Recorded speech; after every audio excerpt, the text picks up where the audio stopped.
So, welcome back. Hopefully you've enjoyed these series of videos. In the previous videos, we actually set up our environment. We actually kicked off our generation of test data and our virtual services, deployed the application. We're now running the tests. So down here, you now see we're running our tests. And some of these we're running in BlazeMeter. So let me go to BlazeMeter first. So BlazeMeter allows you to do API tests, performance tests, load tests. So you can see we've got three tests running, these three tests here. If I look at the first one here, this was an API test. So we did a very quick test. We ran tests against these APIs. We've got response times. These tests all passed. Now the other two tests are slightly different.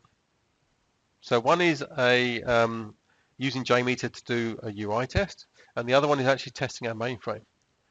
So if I drill into these, what we'll see is at this point, we're standing up the environment. So what that means is within BlazeMeter, you can choose to run these tests from any location in the world. We have locations all around the world on different platforms, Google, Amazon, Azure. But in our case, we're actually running this on premise. So in this location, this DoD52 actually equates to a machine inside our network. So even though BlazeMeter is a SaaS product, the load generators are within our network and are generating the load internally. So that's the mainframe test running. And if I go and look at our performance test, that's our performance test running. Now what we're doing is we're generating load. So we're running through our testing script and generating load, as you can see here. Now these tests can run for minutes or for hours. You dictate that. And in the dashboard, you can then see the data about the test. Now, one thing that is very good about BlazeMeter is, as well as generating the load, it's also integrated with APM tools. So if you look at the left-hand side here, what we're also getting is from CA APM, as well as the load generation from the front end, we're also getting data from the APM tool, and we can combine those onto this chart. So I can click on these values, overlay them onto our graph, so we can actually see how the back-end systems are affected by the load we generate on the front-end systems. Now, this is using the CA APM toolset.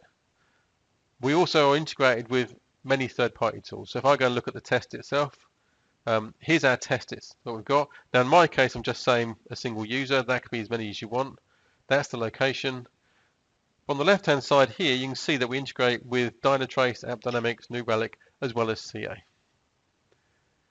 Now, if we go and look at the 3270 test, so in this case, we ran a test against a 3270 mainframe. Now, all we've done here is a very simple test. So if I just turn off some of these values, what we actually did was we logged in, ran a command, and disconnected. But we have the performance for that. So if I click on the connect, we'll see what happened for the connect. We could have had multiple users doing the same test. So as well as testing our APIs and our modern web applications, we could also be testing the mainframe using a 3270 screen. Now the other test we ran was in our dev test system. So if I go back to our dev test system and we go to our tests. So these are the tests. Now one thing you'll see is that test 127, that was the test that we outputted from ARD on the first video. So that test automatically ran as part of this release. If I look at test case 3, this one is actually using Selenium, but it's using Selenium, it's using the data that came from TDM. So if you look at the name here, that's the name that we reserved inside Test Data Manager, was passed to this tool. It's then used that data to actually check the UI worked. So when I say that, if I go to our app server and I basically recreate that test, I'm going to click on login, click on this, I'm going to log in.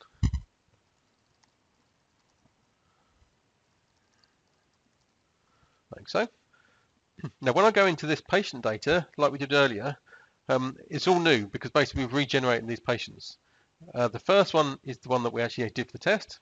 And you can see that the data is consistent. So we know that Karim is male, we've got his date of birth, social security number. So this is a mixture of masked data and also synthetically generated data. Now the other test we ran, so as well as that Selenium test, we also ran an API test, and that's the API test there. And what we're seeing here is we have the request, response, the time. We can drill into this to view the screens and to review the tests. Now all these tests are passed. If we go back to our CDD system, what we'll see is that release is finished. Yeah, those tests completed. This step here was then to check with Agile Central, did the test pass? If it didn't, the phase would have stopped, and you could have then gone off and troubleshooted why there was a problem. Because it did complete, we could then deprovision that virtual service, deprovision that grid, and basically that release 194 is now ready for promotion. So if I go back to our virtual service, you'll see that virtual service has been shut down. And if I go to our Docker system, you'll see that those containers are shut down. So the next thing we're going to actually show you, let me just refresh this screen. There you go.